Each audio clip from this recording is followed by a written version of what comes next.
নমস্কার। Public service কমিশনের clerkship পরীক্ষার ফর্ম ফিল আপ শুরু হয়েছে গতকাল থেকে, অর্থাৎ 8ই ডিসেম্বর 2023 থেকে ফর্ম ফিল আপ শুরু হয়েছে।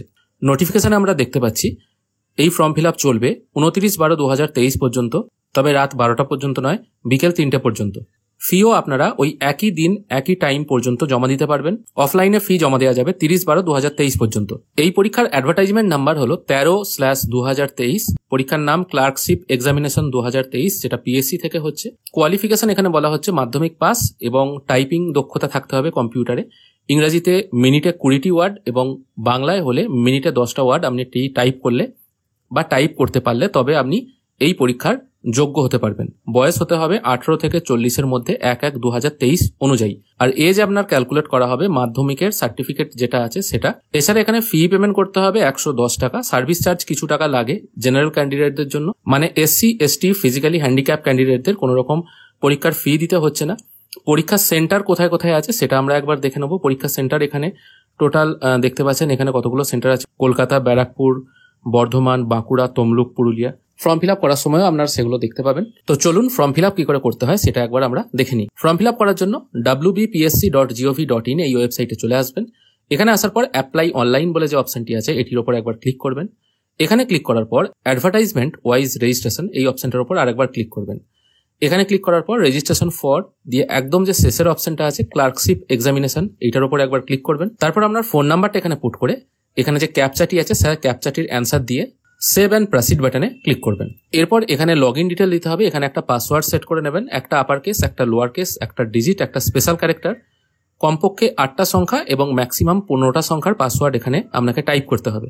তারপর ইমেল আইডিটি পরপর দুবার এখানে বসিয়ে দেবেন। তারপর পার্সোনাল ডিটেলের ঘরে আপনার ফার্স্ট নেম, মিডিল নেম এবং লাস্ট নেম বসিয়ে দেবেন। মিডিল নেম না থাকলে দেওয়ার দরকার নেই। বাবার নামটা এবং মায়ের নামটা একটা ঘরেই বসাতে হবে। এখানে কনফার্ম ফোন নাম্বারটি আরেকবার পুট করবেন। তারপর ভেরিফাই বাই সেন্ডিং ওটিপি অপশনে ক্লিক করলে আপনার ফোনে একটি 6 সংখ্যার ওটিপি চলে আসবে। সেটা নির্দিষ্ট করে পুট করলেই আপনার ফোন নাম্বারটি ভেরিফাই হয়ে যাবে। তারপর আপনার ডেট অফ বার্থ এখানে পুট করবেন এবং আপনার জন্ম কোন জায়গায় হয়েছে সেই ডিস্ট্রিক্টটা এখান থেকে সিলেক্ট করবেন, অথবা এখানে কিন্তু আরও অনেক অপশন আছে সেগুলো আপনি সিলেক্ট করতে পারেন যদি আপনার জায়গার নামটা এই ড্রপ ডাউন মেনুতে পাওয়া যায়। তারপর আপনার জেন্ডার সিলেক্ট করবেন, আপনার রিলিজিয়ান সিলেক্ট করবেন এবং ন্যাশনালিটি সিলেক্ট করবেন। ক্যাটাগরি আপনাকে সিলেক্ট করতে হবে। দেখুন এখানে অনেকগুলো ক্যাটাগরি আছে। যদি জেনারেল হয় জেনারেল সিলেক্ট করবেন, তাহলে কিন্তু এখানে কোনো অপশন আসছে না। যদি এসসি এসটি বা ওবিসি হয়ে থাকে তাহলে কিন্তু এটা সিলেক্ট করলেই এখানে আপনার এসসি সার্টিফিকেট কোথা থেকে ইস্যু হয়েছে সেটা এখানে শো হবে। তারপর সাবকাস্ট কি আছে সেটা আপনাকে এখান থেকে সিলেক্ট করতে হবে। ইস্যুইং অথরিটি মানে কোন ডিস্ট্রিক্ট থেকে ইস্যু করা হয়েছে সেটা আপনি সিলেক্ট করবেন। ইস্যুইং অথরিটির জায়গায় এসডিও থেকে ইস্যু হয়েছে না অন্য কোনো জায়গা থেকে ইস্যু হয়েছে সেটা সিলেক্ট করে দেবেন, যদিও এগুলো ড্রপ ডাউন মেনুতেই পেয়ে যাবেন। তারপর ইস্যু ডেট এবং সার্টিফিকেট নাম্বারটা পুট করে সেভ অ্যান্ড প্রসিড বাটনে ক্লিক করবেন। যারা ইডব্লিউএস ক্যান্ডিডেট আছেন তারা এখান থেকে জেনারেল সিলেক্ট করবেন। রেজিস্ট্রেশন হয়ে যাওয়ার পর যখন ফর্ম ফিল আপ করবেন তখন কিন্তু ইডব্লিউএস অপশনটা ওখানে শো হবে। এর পরবর্তী অংশে আপনাকে পুট করতে হবে আপনার টোটাল অ্যাড্রেস লাইন 1-এর জায়গায় আপনার ভিলেজের নাম দিয়ে দিতে পারেন, তারপর পোস্টের নাম, সিটির জায়গায় আপনার সিটির নাম দিতে পারেন অথবা থানার নাম দিতে পারেন, স্টেটের জায়গায় আপনার স্টেট সিলেক্ট করবেন, ডিস্ট্রিক্ট সিলেক্ট করবেন, তারপর পিনকোড সিলেক্ট করবেন।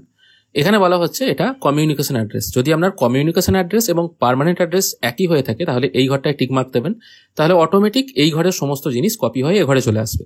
তারপর সেভ অ্যান্ড প্রসিড করবেন। যদি আলাদা হয় আলাদাভাবে টাইপ করে সেভ অ্যান্ড প্রসিড করবেন। এরপর আপলোড করবেন আপনার ফটো এবং সিগনেচার।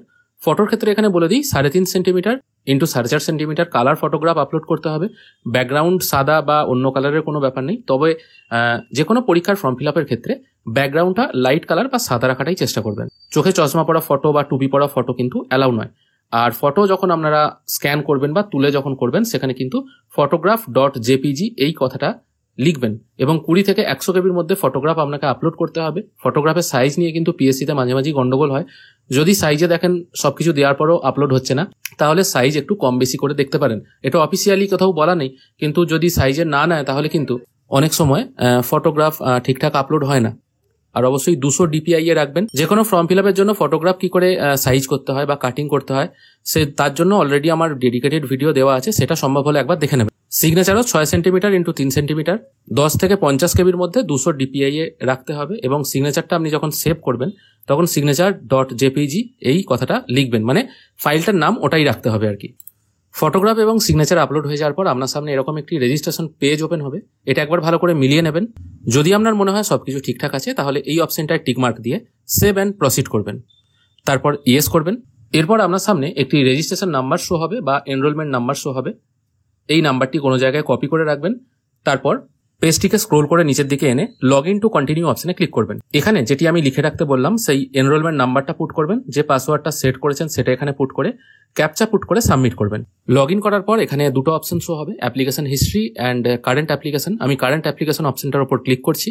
এখানে ক্লিক করার পর এক্সামিনেশন নেম, ক্লার্কশিপ এটা সিলেক্ট করবেন, তারপর প্রসিড করবেন। প্রসিড করার সঙ্গে সঙ্গে এখানে কিছু ডিটেলস শো হবে যেগুলো ইনকমপ্লিট দেখাচ্ছে। এবার আপনার ফর্ম ফিল আপের কাজ শুরু হলো। প্রথমটা হলো কিন্তু রেজিস্ট্রেশন পর্ব। আমি কন্টিনিউ বাটনে ক্লিক করছি। তারপর এই অপশনটায় টিকমার্ক দিয়ে সেভ অ্যান্ড কন্টিনিউ অপশনটায় ক্লিক করবেন। এখানে আপনার ফটো এবং সিগনেচারটা শো হবে। পেজটিকে স্ক্রোল করে একদম নিচের দিকে চলে আসবেন। এখানে দেখবেন কিছু কিছু ডিটেল আপনাকে ফিল করতে হচ্ছে। প্রথমে আছে ইডাব্লিউএস, যেটা আমি বললাম যেহেতু আমি এটা জেনারেল সিলেক্ট করেছিলাম ওখানে ইডাব্লিউএসটা থাকেনি। এখানে যদি আপনার ইডাব্লিউএস সার্টিফিকেট থাকে সেটা এখান থেকে সিলেক্ট করবেন। ইয়েস হলে ইয়েস করবেন, অন্যথায় যদি না থাকে তাহলে নো করতে হবে। তারপরের অপশনে বলা হচ্ছে আপনি বাংলা লিখতে, বলতে এবং পড়তে জানেন কিনা। যদি হ্যাঁ হয় ইয়েস করবেন, অন্যথায় নো করবেন। আপনি কি নেপালি লিখতে, বলতে বা পড়তে জানেন? যেহেতু ম্যাক্সিমাম বাঙালি ক্যান্ডিডেট আমার এই ভিডিওটা হয়তো দেখবেন, তাই তারা এটা নো করবে। আর ভিডিও দেখার কথা আমি বলে দিই, ম্যাক্সিমাম মানুষ ভিডিও দেখছেন কিন্তু সাবস্ক্রাইব কিন্তু অনেকেই করছেন না। তাই দেখার সঙ্গে যদি একটু সাবস্ক্রাইব বাটনটা টিপে দেন তাহলে আমার খুবই ভালো লাগবে। এরপর সিলেক্ট করতে হবে আপনার মাদার টাং বা মাতৃভাষা কি সেটা সিলেক্ট করবেন। আপনি হ্যান্ডিক্যাপ কিনা সেটা সিলেক্ট করবেন। যদি হয়ে থাকেন তাহলে কি টাইপের হ্যান্ডিক্যাপ সেটা এখান থেকে আপনাকে সিলেক্ট করতে হবে, অন্যথায় এটা নো সিলেক্ট করবেন। আপনি যদি মেরিটোরিয়াস স্পোর্টস পার্সন হয়ে থাকেন ইয়েস করবেন, অন্যথায় নো করবেন। ফটো আইডি কার্ড হিসাবে এখান থেকে আপনি আধার কার্ডও সিলেক্ট করতে পারেন, সেক্ষেত্রে নিচের অপশনটা সিলেক্ট করতে হবে। তারপর আপনার ফটো আইডি বা আধার নাম্বারটা এখানে পুট করতে হবে। আর যদি ওপরের এই ডকুমেন্টসগুলো থাকে তাহলে তো অসুবিধা নেই। আমি প্যান কার্ড সিলেক্ট করছি। তারপর এখানে প্যান নাম্বারটা পুট করে প্যান কার্ড ইস্যু কে করেছে অর্থাৎ ইনকাম ট্যাক্স, সেই ইনকাম ট্যাক্সটা এখানে লিখতে হবে। আপনি আগে কোথাও চাকরি করতেন কিনা বা এমপ্লয়েড ছিলেন কিনা সেটা এখান থেকে সিলেক্ট করবেন। ইয়েস হলে ইয়েস করবেন, অন্যথায় নো করবেন। তারপর বলা হচ্ছে পেপার 2-তে মানে গ্রুপ বি এ যে পরীক্ষা হবে সেখানে আপনি কি ভাষাতে পরীক্ষা দিতে চান। আমি এটা বাংলা রাখছি, আপনাদের ক্ষেত্রে যদি অন্য কিছু হয় সেটা সিলেক্ট করতে পারেন। আপনি কি এক্স সার্ভিসম্যান সেটা এখান থেকে সিলেক্ট করবেন। যদি ইয়েস হয় ইয়েস করবেন, অন্যথায় নো করবেন। তারপর বলা হচ্ছে preferred language type on computer, মানে আপনি যখন কম্পিউটার টেস্ট হবে, টাইপিং টেস্ট হবে, সেটা আপনি কি সিলেক্ট করবেন, মানে বাংলায় টাইপ করবেন না ইংলিশে টাইপ করবেন। এটা কিন্তু একটু লক্ষণীয় জিনিস, এটা কিন্তু একটু দেখে করবেন, কারণ এটা যদি বাংলা করে দেন তাহলে কিন্তু আপনাকে বাংলাতেই টাইপ করতে হবে। ম্যাক্সিমাম মানুষ ইংলিশই রাখবে এটা। তারপর এখানে ডিপার্টমেন্ট সিলেক্ট করতে হবে। আপনি যদি পরীক্ষায় পাস করেন তাহলে কোন ডিপার্টমেন্ট আপনি প্রেফারেন্স দেবেন সেটা আপনি চয়েস করে দেবেন। এখান থেকে আপনার যেটা প্রেফারেন্স পছন্দ সেটা আপনি সিলেক্ট করে নেবেন। যে ডিপার্টমেন্টে আপনার চাকরি করতে ইচ্ছা আর কি সেটা আপনি এখান থেকে সিলেক্ট করবেন।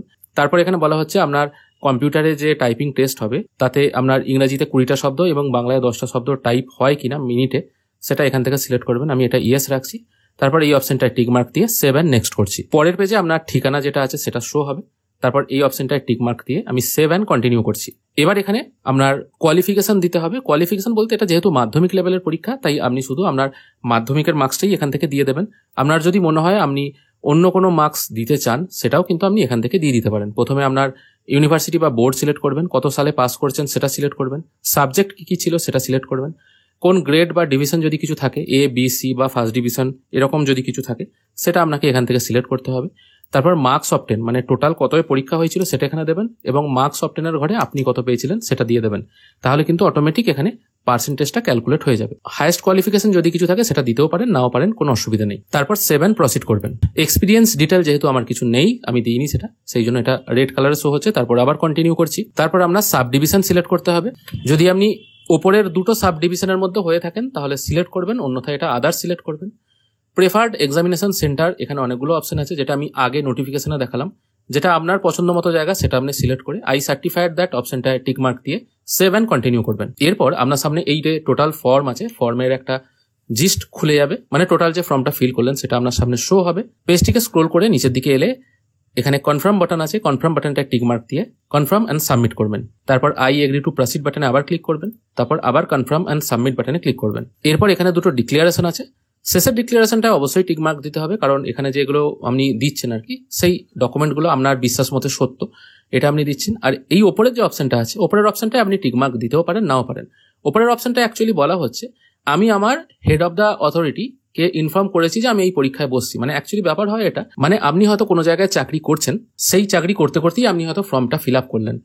এবার ফর্ম ফিল আপ করার পর আপনি যখন পিএসসিতে যুক্ত হচ্ছেন তখন দেখা যাচ্ছে আপনি যেখানে চাকরি করতেন সেখান থেকে আপনাকে হয়তো ছাড়ছে না। মানে তাদের সাথে আপনি হয়তো এমনভাবে বন্ড লিখিয়েছেন যে আপনি এই কোম্পানিতে 5 বছরের জন্য চাকরি করব বা আমি চাকরি করতে বাধ্য, তার আগে আপনি রিটায়ার করতে পারবেন না। এরকম ক্ষেত্রে আর কি অনেকে সমস্যায় পড়েন, সেই জন্য এই অপশনটা টিক মার্ক দেবেন। যারা চাকরি করেন আর কি, যদি দিতেও পারেন নাও পারেন অসুবিধা নেই, কিন্তু যারা চাকরি করেন তাদের ক্ষেত্রে এটা বলা হচ্ছে যে আমি আপনার হেড অফ দ্য ডিপার্টমেন্টকে জানিয়েছি যে আমি পিএসসি ফর্মটা ফিল আপ করছি এবং এটা কোনো অসুবিধা নেই। এই টিকমার্কটা আপনি কিন্তু পেমেন্ট করার পরেও দিতে পারবেন। এই অপশনটা টিকমার্ক দিচ্ছি, তারপর এই অপশনটা টিকমার্ক দিয়ে আবার আই এগ্রি টু প্রসিড করে ফাইনাল সাবমিশন করছি। ফাইনাল সাবমিট করার পর এখানে যেহেতু এটা জেনারেল ক্যান্ডিডেটের ফর্ম, সেই জন্য এটা পেমেন্ট করতে হবে। পেমেন্ট করার জন্য প্রসিড টু পেমেন্ট বাটনে আমি আবার ক্লিক করছি। এখান থেকে পেমেন্ট মোড সিলেক্ট করতে হবে, রোজার পে। পেমেন্ট টাইপ আমি পেমেন্ট মেথড রাখছি। এবার এখানে অনেকগুলো পেমেন্ট মেথড ওপেন হয়ে যাচ্ছে। আমি ডেবিট কার্ডের মাধ্যমে পেমেন্ট করি, সেই জন্য আমি ডেবিট কার্ড সিলেক্ট করছি। এখানে দেখতে পাচ্ছেন 110 টাকা প্লাস সার্ভিস চার্জ 5 টাকা 78 পয়সা, টোটাল 115 টাকা 78 পয়সা এখানে চার্জ করা হচ্ছে। তারপর আমি প্রসিড টু পে করছি। তারপর আবার pay now and submit application এই অপশনটার উপর আবার ক্লিক করছি। এরপর পে ইউজিং ডেবিট কার্ড এই অপশনটা ওপেন হয়ে যাবে, আমি এটার উপর আবার ক্লিক করছি। এখানে আপনার কার্ড নাম্বার, এক্সপায়ারি, আপনার কার্ডের ওপর কি নাম লেখা আছে সেটা টাইপ করবেন। তারপর সিভিভিটা টাইপ করে পে নাও বাটনে ক্লিক করবেন। পেমেন্ট কমপ্লিট হয়ে যাওয়ার পর আপনার সামনে এরকম একটি কনফার্মেশন পেজ চলে আসবে, পেমেন্ট আইডি চলে আসবে। এরপর ভিউ অ্যান্ড এডিট এই অপশনটার উপর ক্লিক করবেন। এখানে ক্লিক করলেই আপনার ফর্মটা শো হবে, আপনি এখান থেকে প্রিন্ট আউট নিতে পারবেন এবং পাসওয়ার্ডটাও ফর্মের লিখে রাখবেন। আশা করি আপনাদের বোঝাতে পারলাম কি করে পিএসসি ক্লার্কশিপের ফর্ম ফিল আপ করতে হয়। ফর্ম ফিল আপ সংক্রান্ত কোনো রকম বুঝতে অসুবিধা থাকলে অবশ্যই কমেন্টে প্রশ্ন করবেন, আমি চেষ্টা করব আপনাদের সমস্ত প্রশ্নের উত্তর দিয়ে সহযোগিতা করার। ভিডিও দেখার জন্য অসংখ্য ধন্যবাদ, ভালো থাকবেন। আর সবাইকে অনুরোধ, যদি ভিডিও দেখে ভালো লাগে তাহলে অবশ্যই ভিডিওটি একটি লাইক করবেন আর চ্যানেলটি সাবস্ক্রাইব করবেন।